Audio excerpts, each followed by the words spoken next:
RS power మీడియాకు స్వాగతం. బీహార్ సాంస్కృతిక వారసత్వాన్ని పరిరక్షించడానికి మరియు ప్రోత్సహించడానికి ఎన్డీఏ కట్టుబడి ఉంది. ప్రధాని మోదీ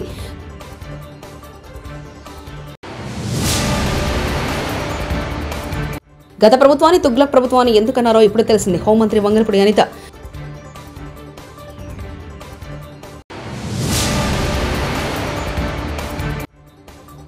రేవంత్ రెడ్డి అల్లుడి కంపెనీకి భూములు ఇవ్వకుంటే పోలీసులు రైతులను కొడతారా? కేటీఆర్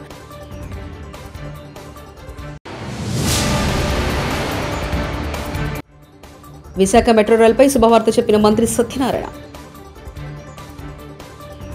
బీహార్ యొక్క గొప్ప వారసత్వం మరియు సాంస్కృతిక అహంకారాన్ని వెలుగులోకి తెస్తూ దర్భంగాలో అభివృద్ధి ప్రాజెక్టులకు శంకుస్థాపన చేసి ప్రారంభించారు. ఎన్డీఏ ప్రభుత్వం పాలీ మరియు మథిలి వంటి ప్రాథమిక భాషలను గౌరవిస్తుంది. అదే సమయంలో నలంద వంటి చారిత్రాత్మక ప్రదేశాలను పునరుద్ధరిస్తుంది. పర్యాటక అభివృద్ధికి దర్భంగా రామాయణ సర్క్యూట్ చేస్తుంది. और विरासत भी के मंत्र पर चल रही है. आज नालंदा विश्वविद्यालय फिर से अपना पुराना गौरव पाने की तरफ आगे बढ़ रहा है. साथियों, विविधताओं से भरे हमारे देश में अलग अलग भाषाएं भी हमारी बहुत अनमोल विरासत है. రైతులు ఏదో తీవ్రవాదులు అన్నట్లు వాళ్ళని ఇండ్ల మీద పడి దెంతుకుపోతున్నారు. ఓ తల్లికి వైద్యం చేయించాల్సిన రైతును ఎత్తుకుపోయారు. పరీక్షలు రాయాల్సిన పిల్లలను కూడా అరెస్ట్ చేశారు. ఇది మానవత్వం మరిచిన ప్రభుత్వం అంటూ కేటీఆర్ వ్యాఖ్యానించారు. పోలీసులు రైతులను అరెస్ట్ చేసి చిత్రహింసలు పెట్టారు. రిమాండ్కు తరలిస్తుంటే రైతులు నడవలేకపోయారు. రైతులకు మెడికల్ లీగల్ పరీక్షలు వెంటనే నిర్వహించాలి. ప్రభుత్వ వ్యవస్థ మీద నమ్మకం లేదు కాబట్టి ప్రైవేట్ డాక్టర్లతో పరీక్షలు నిర్వహించాలంటూ కేటీఆర్ వ్యాఖ్యానించారు. వైద్యం చేయించాల్సిన రైతు ఆయన ఎత్తుకుపోయినారు. ఆ కొడుకుని పరీక్షలు రాయాల్సిన పిల్లోని కూడా అరెస్ట్ చేసింది ప్రభుత్వం. అందుకే నేను అంటా ఉన్నా, ఇది మానవత్వం మరిచిన ప్రభుత్వం, మట్టి మనుషుల మీద క్రూరత్వాన్ని చూస్తున్న వికృత ఒక ప్రభుత్వం ఈ ప్రభుత్వం. పొద్దున వీడియో చూసినాం ఆ రైతులది. వాళ్ళు నడవలేకపోతున్నారు. ఖచ్చితంగా పోలీసు వాళ్ళు వాళ్ళని కొట్టారు. మెడికో లీగల్ పరీక్షలు వెంటనే చేయాలి. నేను మేజిస్ట్రేట్ గారిని కూడా కొడతా ఉన్నా, దయచేసి మీరు ఆదేశించండి. వాళ్ళని రిమాండ్కి పంపే ముందే, వాళ్ళని మళ్ళీ తిరిగి జైలుకి పంపే ముందే వాళ్ళకి ఎక్కడెక్కడ వాళ్ళ శరీరం మీద దెబ్బలు ఉన్నాయో వెంటనే మెడికల్ ఎగ్జామినేషన్ చేయించాలి. వెంటనే మాకు ప్రభుత్వ వైద్యుల మీద నమ్మకం లేదు, ప్రభుత్వ వ్యవస్థ మీద నమ్మకం లేదు. ప్రైవేట్ వాళ్ళని పంపించండి, థర్డ్ పార్టీని పంపించండి, మేజిస్ట్రేట్ గారి చాయిస్. దయచేసి ఎగ్జామినేషన్ చేయించండి. వాళ్ళని చిత్రహింసలు పెట్టారని చెప్తా ఉన్నారు. నడవలేకపోతున్నారు. మీరు చూడండి వీడియో. అంటే మీరు భూములు లేకపోతే కొడతారా? ఇక భూములు లేకపోతే వాళ్ళ భూములు గుంజుకుంటేందుకు జులుం చేస్తావు. అందుకే రెండో రోజు ఏపీ అసెంబ్లీ సమావేశాలు కొనసాగుతున్నాయి. సభ మొదలైన వెంటనే స్పీకర్ అయ్యన్న పాత్రుడు ప్రశ్నోత్తరాలను చేపట్టారు. ఈ సందర్భంగా గ్రామ వార్డు మహిళా కార్యదర్శులపై అసెంబ్లీలో చర్చ జరిగింది. మహిళా కార్యదర్శుల విధి నిర్వహణలో స్పష్టత ఇవ్వాలని ఎమ్మెల్యే కూన రవికుమార్ కోరారు. వారికి జాబ్ చార్టర్పై స్పష్టత ఇవ్వాలని ఎమ్మెల్యేలు తంగిరాల సౌమ్య, మాధురెడ్డి కోరారు. హోంమంత్రి వంగలపూడి అనిత 2019లో వీళ్ళు నియమించడం జరిగింది అధ్యక్ష. ఓవరాల్ గా చూస్తే అధ్యక్ష వీళ్ళు 15,000 మంది రిక్రూట్మెంట్ చేస్తే అధ్యక్ష దగ్గర 13,815 మంది మహిళా సంరక్షణ కార్యదర్శుల కింద పనిచేసే పరిస్థితి ఉంది అధ్యక్ష. అందులో సుమారుగా 1,189 ఆటోమేటిక్ ఇంకా ఖాళీలు ఉన్నాయి అధ్యక్ష. అయితే 13,815 మందికి అధ్యక్ష 2021కి వచ్చేసరికి మళ్ళా జీవో నెంబర్ 60 ప్రకారం చేసుకుని వాళ్ళని ఒక మహిళా రక్షణ కార్యదర్శుల కింద వార్డు లేక గ్రామ మహిళా రక్షణ కార్యదర్శుల కింద మార్చి వాళ్ళకి ఒక సెపరేట్ జాబ్ చార్ట్ ఇచ్చారు అధ్యక్ష. జాబ్ చార్ట్ లో కూడా అధ్యక్ష చూస్తే పోలీస్ డిపార్ట్మెంట్ ఇందాక కూన రవికుమార్ గారి సభ్యులు చెప్పినట్టుగా ఒక చీఫ్ సెక్రటరీకి ఎన్ని బాధ్యతలు ఉంటాయి అన్ని బాధ్యతలు కూడా ఒక గ్రామ మహిళా సంరక్షణ కార్యదర్శికి అప్పచెప్పడం అనేది చూస్తేనే అధ్యక్ష లాస్ట్ గవర్నమెంట్ తాలూకు అవివేకం అనేది చాలా క్లియర్ గా అర్థమవుతుంది అధ్యక్ష. ఎందుకంటే అధ్యక్ష ఈ రోజు మనం ఇక్కడ చూసుకుంటే అధ్యక్ష పోలీస్ డిపార్ట్మెంట్ లో ఒక ఉద్యోగం సాధించాలంటే వాళ్ళు శారీరక దారుఢ్య పరీక్షలు వాళ్ళు నెగ్గాలి, రిటర్న్ టెస్ట్ వాళ్ళ ఎగ్జామ్ పాస్ అవ్వాలి, 9 months ట్రైనింగ్, కఠోరమైన ట్రైనింగ్ ఉంటుంది అధ్యక్ష.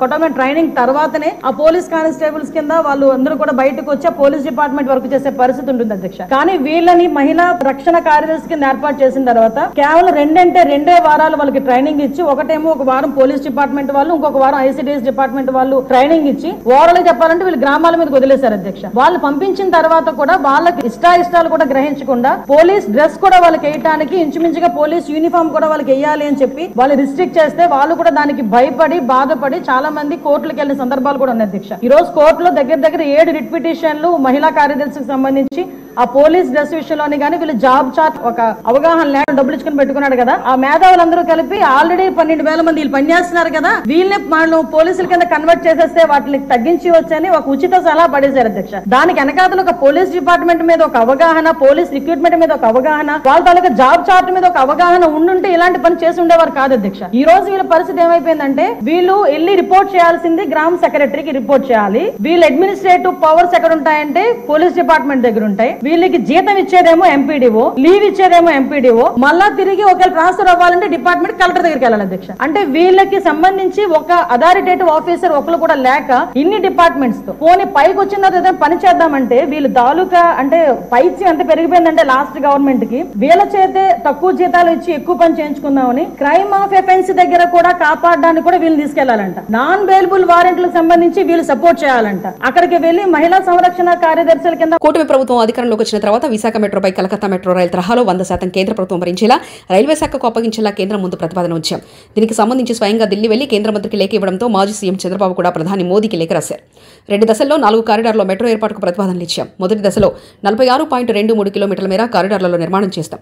మొదటి కారిడార్ను స్టీల్ ప్లాంట్ నుంచి కొమ్మాది జంక్షన్ వరకు 34.4 కిలోమీటర్ల మేర, రెండో కారిడార్లో గురుద్వారా నుంచి ఓల్డ్ పోస్ట్ ఆఫీస్ వరకు 5.07 కిలోమీటర్ల మేర, మూడో కారిడార్లో తాటి చెట్ల పాలెం నుంచి చిన్నవాల్తీరు వరకు 6.79 కిలోమీటర్ల మేర ప్రాజెక్టు నిర్మాణం చేపట్టేలా ప్రతిపాదనలు సిద్ధం చేశాం.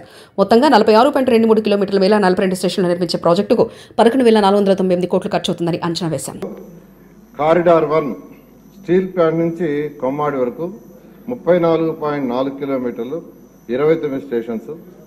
కారిడార్ 2 గురుద్వారా నుంచి ఓల్డ్ పోస్ట్ ఆఫీస్ వరకు 5.07 కిలోమీటర్లు, అది 6 స్టేషన్స్. కారిడార్ 3 తాడిచెర్లపాలెం నుంచి చిన్నవాల్టేరు వరకు 6.75 కిలోమీటర్స్, 7 స్టేషన్స్. మొత్తం వెరిసి 46.23 కిలోమీటర్లు, 42 స్టేషన్స్. 11,495 కోట్లతో యాక్చువల్గా ఇది ఎస్టిమేషన్ చేపట్టింది అధ్యక్ష. అయితే ఫేజ్ 2 కొమ్మాడి నుంచి భోగాపురం ఎయిర్పోర్ట్ వరకు 30.67 కిలోమీటర్లు, 12 స్టేషన్స్. మొత్తం కలిస్తే 76.9 కిలోమీటర్లు. అయితే ఫస్ట్ ఫేజ్ యాక్చువల్గా చేసి తర్వాత సెకండ్ ఫేజ్ పోతామని, ఎందుకంటే ఇండియాలో ఎక్కడ చేసినా వాళ్ళు ఫేజ్ 1, ఫేజ్ 2 లెక్కన చేశారు. అవన్నీ కూడా స్టడీ చేశాము. దాని మీద ఫేజ్ 1 యాక్చువల్గా శాంక్షన్ చేయమని కేంద్ర ప్రభుత్వాన్ని అడగటం జరిగింది అధ్యక్ష. ఇక్కడ రీసెంట్గా ఈ యొక్క ఎన్డీఏ ప్రభుత్వంలో ఉన్న విశాఖపట్నంలో ఉన్న నాయకులందరూ యాక్చువల్గా డిస్కస్ చేసి వాళ్ళు ఒక ప్రపోజల్ అడిగారు అధ్యక్ష. ఏదైతే ఇప్పుడు యాక్చువల్గా ఈ మెట్రో లైన్ పోతుందో అక్కడ ఎక్కువ జంక్షన్స్ వస్తున్నాయి, క్రాసింగ్స్ వస్తున్నాయి. క్రాసింగ్స్ రావటం వల్ల ప్రతి క్రాసింగ్ దగ్గర ఫ్లైఓవర్ వేస్తే ఫ్యూచర్లో అది అప్ అండ్ డౌన్స్ వస్తుంది. ఎందుకంటే హైదరాబాద్లో సికింద్రాబాద్ రోడ్లు వేశారు, ఫ్లైఓవర్ దాని పక్కనే ఫ్లైఓవర్. అంటే ఇలా దిగి ఐఐటి తిరుపతికి ఆగస్టు 9, 2016లోనే భూముల కేటాయింపు పనులు ప్రారంభించారు.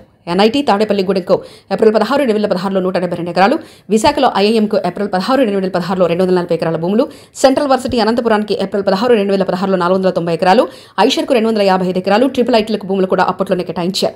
యుద్ధ ప్రతిపాదికన భూములు కేటాయించడమే కాకుండా కేంద్ర ప్రభుత్వం నుంచి వచ్చే నిధులు, పనుల పురోగతిని ఆనాడు ప్రతి నెల ముఖ్యమంత్రి సమీక్షించారు. అభివృద్ధి వికేంద్రీకరణలో భాగంగా విభజన చట్టంలో ఉన్న విద్యాసంస్థలు కూడా రాష్ట్రంలోని వివిధ ప్రాంతాల్లో ఏర్పాటు చేయాలని నిర్ణయించారు. పనులు పూర్తి చేసేందుకు చిత్తశుద్ధితో కృషి చేశారు. ఆయా విద్యాసంస్థలకు పెండింగ్ లో ఉన్న రోడ్లు, త్రాగునీరు, ఇతర మౌలిక సదుపాయాల సమస్యలు వెంటనే పరిష్కరించేందుకు కృషి చేస్తాం.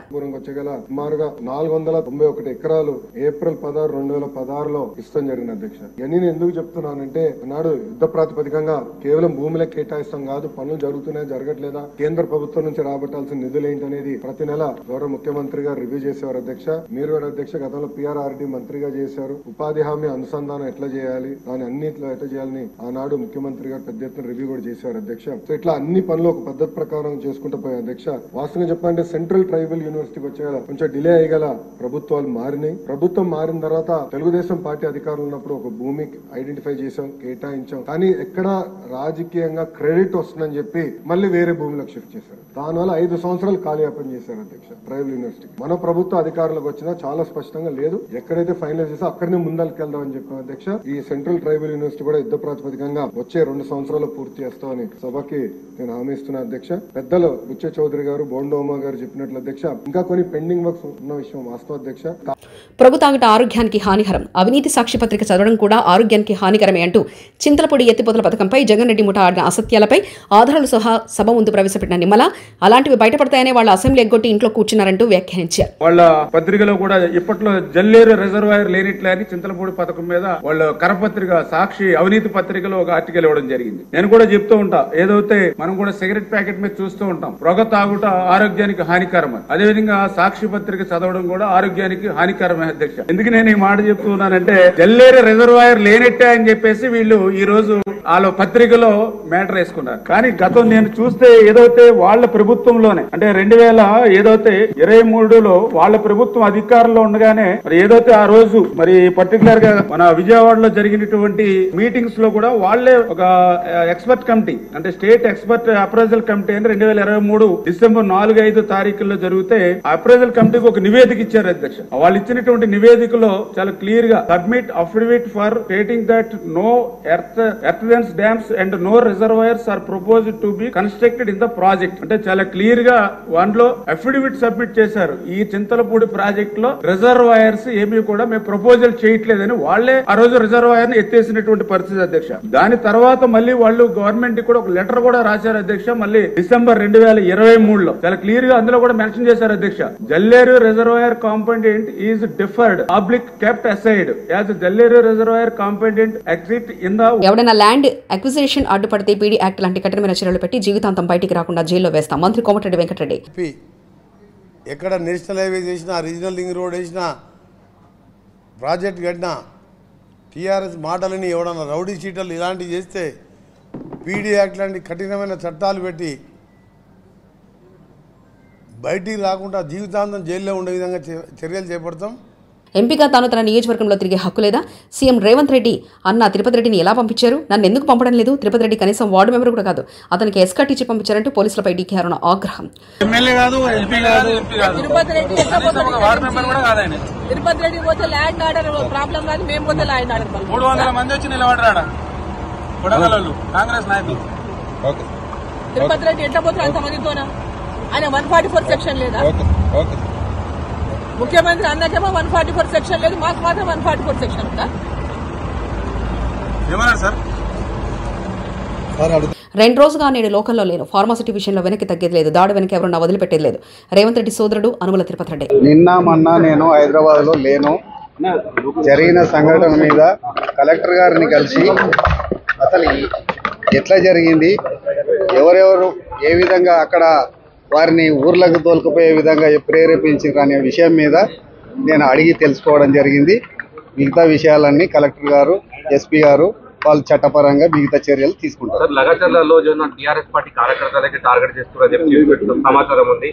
నిన్న తాండూరు ఎమ్మెల్యే గారు ₹1 ఇచ్చి ఈ దాడి చేయించాడు అని చెప్పి సమాచారం సార్. దాని మీద మీరేమంటారు? తాండూరు ఎమ్మెల్యే ఎవరు? తాండూరు మనోహర్ రెడ్డి గారు చెప్పి నిన్న ప్రెస్ మీట్ లో ఏం జరిగిందనేది ప్రభుత్వంలో వాళ్ళు భాగస్వామ్యం ఉన్నారు కాబట్టి వాళ్ళకు కొంత ఇన్ఫర్మేషన్ ఉండొచ్చు. దాని మీద తాండూరు ఎమ్మెల్యే గారు మాట్లాడిండొచ్చు. కానీ ఏం జరిగింది అనేది నేను లేకుంటే అందుకోసం ఇప్పుడు తెలుసుకుంటున్నాను. నేను దాడి జరగలేదు, రైతులు దాడి చేయలేదు అని చెప్పి కలెక్టర్ గారు చెప్పిండ్రు. కానీ కొన్ని అసాంఘిక శక్తులు మాత్రం తప్పకుండా దాడి చేయడానికి ప్రయత్నించారు అనే విషయాన్ని వాళ్ళు క్లియర్గా కలెక్టర్ గారు చెప్పిండ్రు. దాడిని తీవ్రంగా ఖండిస్తున్నాం, తీవ్రంగా పరిగణిస్తున్నాం. ఎందుకంటే ప్రజాస్వామ్యంలో దాడులకు తావులేదు. తిరుమల శ్రీవారిని మట్కా చిత్ర బృందం బుధవారం దర్శించుకుంది. వీఐపీ ప్రారంభ విరామ దర్శన సమయంలో నటుడు వరుణ్ తేజన్ చిత్ర యూనిట్ సభ్యులు స్వామివారి సేవలో పాల్గొన్నారు. తిరుమల తిరుపతి దేవస్థాన ఆలయ అధికారులు వారికి స్వాగతం పలికి దర్శన ఏర్పాట్లు చేశారు. దర్శనానంతరం రంగనాయకుల మండపంలో చిత్ర యూనిట్ కు పండితులు ఆశీర్వచనం చేసి స్వామివారి తీర్థప్రసాదాలు అందజేశారు. గురువారం మట్కా సినిమా విడుదల సందర్భంగా స్వామివారిని దర్శించుకున్నట్లు వరుణ్ తెలిపారు. అందరికీ నమస్కారం. ఎప్పుడులాగే స్వామివారికి రావడం, దర్శించుకోవడం నిజంగా చాలా హ్యాపీనెస్ ఇచ్చింది. మా కొత్త సినిమా రిలీజ్ ఉంది రేపు, అందుకే అందరం టీమ్గా వచ్చి దేవుడి ఆశీర్వాదాల కోసం వచ్చాం. అండ్ ఈరోజు తొలి ఏకాదశి అవ్వడం ఇంకా మాకు చాలా అదృష్టంగా భావిస్తున్నాం. అండ్ చాలా చాలా బ్యూటిఫుల్ దర్శనం అయింది లోపల. అంతే, థ్యాంక్ యూ సో మచ్. తూర్పుగోదావరి జిల్లా ఉండ్రాజవరంలోని శ్రీ భూ సమేత వెంకటేశ్వర స్వామికి దాతలు 51 కిలోల వెండి ఆభరణాలు సమర్పించారు. ఉండ్రాజవరంలో పుట్టి ఉద్యోగ వ్యాపార రీత్యా వేర్వేరు ప్రాంతాల్లో నివాసం ఉంటున్న 15 మంది దంపతులు కలిసి ఈ ఆభరణాలు చేయించారు. స్వామివారికి మకర తోరణం, కిరీటం, శంఖచక్ర గదలు, అభయ వామ హస్తాలు, ధోతీపాదాలు చేయించారు. అర్చకులు ఆభరణాలకు సంప్రోక్షణ నిర్వహించారు. దాతలకు ఆలయ పాలకవర్గం కృతజ్ఞతలు తెలిపింది. బీహార్ సాంస్కృతిక వారసత్వాన్ని పరిరక్షించడానికి మరియు ప్రోత్సహించడానికి ఎన్డీఏ కట్టుబడింది. ప్రధాని మోదీ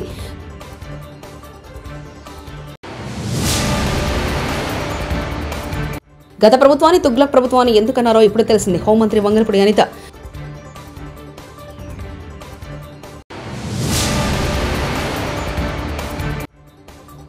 రేవంత్ రెడ్డి అల్లుడి కంపెనీకి భూములు ఇవ్వకుంటే పోలీసులు రైతులను కొడతారా? కేటీఆర్.